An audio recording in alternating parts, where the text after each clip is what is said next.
Today we find out if drinking this beer is as easy as pie. This is Whose Lime Is It Anyway? A 6% Key Lime IPA, or is it a PIPA as it says on the can?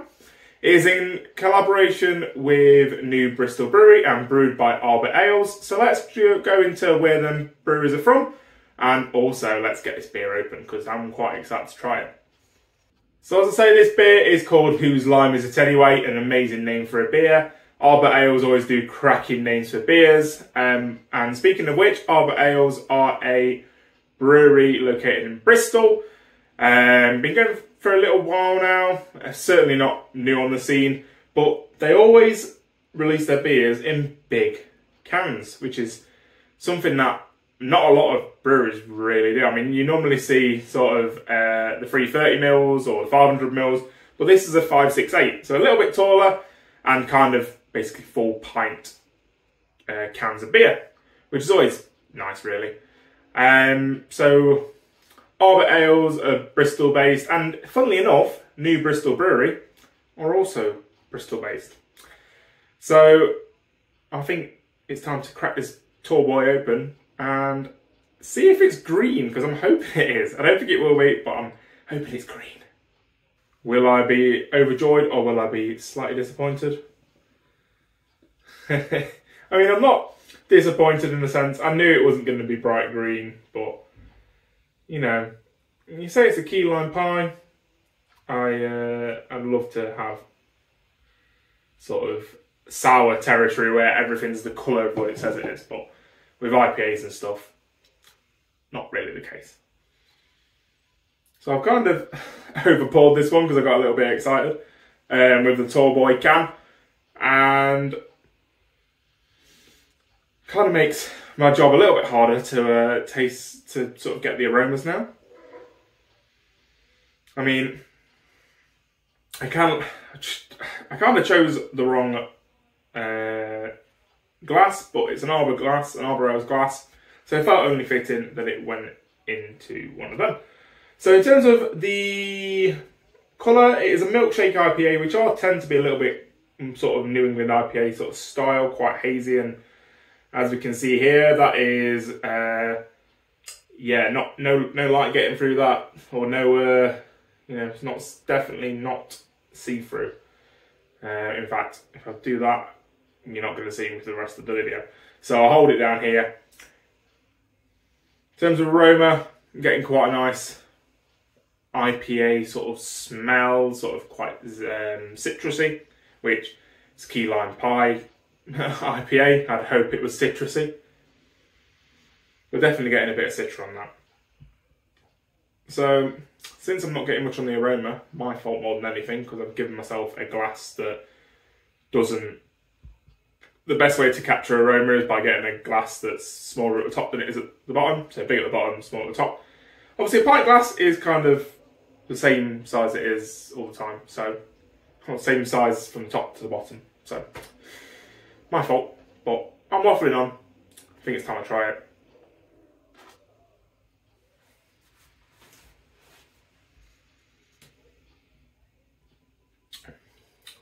Okay. So, definitely a milkshake IPA. Has that creaminess that a milkshake IPA has, sort of sweet shop taste to it, almost does to kind of, when I have a milkshake IPA, it does sort of remind me of milk bottles that you get in sweet shops. That kind of milkiness, creaminess.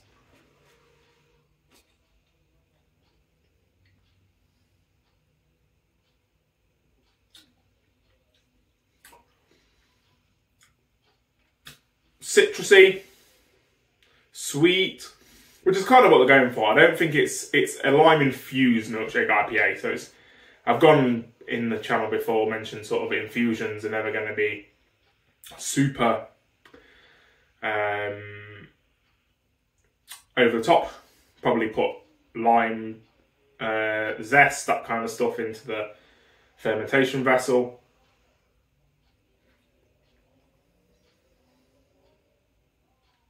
Rather than using sort of purees and that kind of stuff.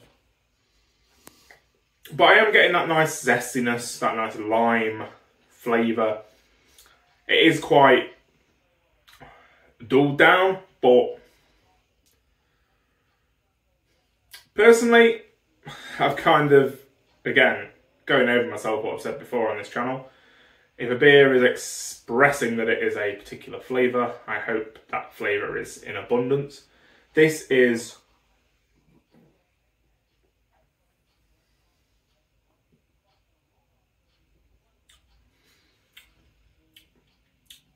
it's fine, it's creamy, it's zesty, it's not that bitter, it's quite dulled on the bitterness, so it does take you to the point of having some sort of dessert. But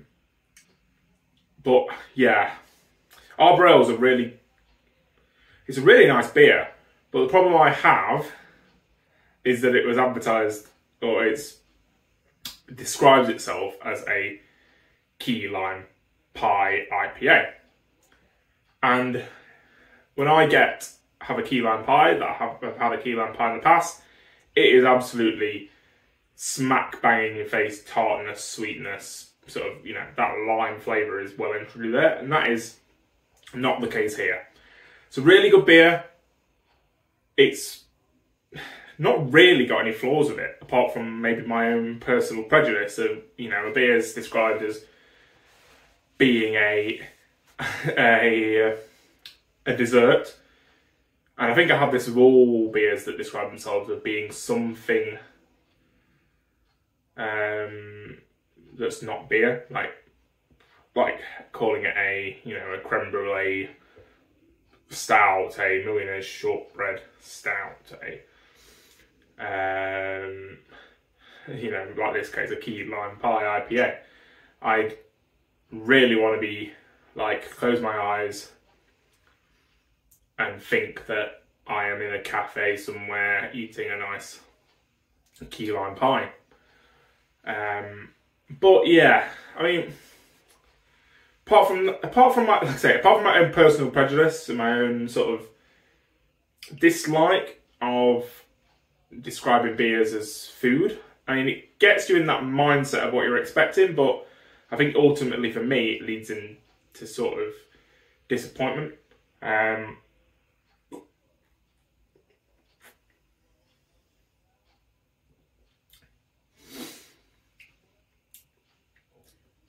But really, that is a really nice citric IPA. And that's a really nice tasting beer. But it's not key lime pie to me. But I'm still not begrudging drinking it. It's really weird. It's a really, you probably start watching this going, what the f is he on about? He's talking about him liking it, but not liking it, but liking it. I do like the beer, just have a problem with food named beers, because it, to me, never lives up to expectations, which is probably my own fault more than anything. I don't know what any of you think. Feel free to put a comment down below about your thoughts about beers that is this being described as a particular food or a particular, basically trying to hit on a memory or hit on a sort of nostalgia kind of vibe of, oh yeah, I remember when I had a key lime pie, it was da da da da. But let me know. I'm still going to enjoy this. I'm still going to very much drink this and not complain about drinking it. But I think it's time to wrap up. So thank you very much for watching. Don't forget to like, comment, subscribe, all them good things, and I will see you on the next video. Cheers! Let's go for some pie.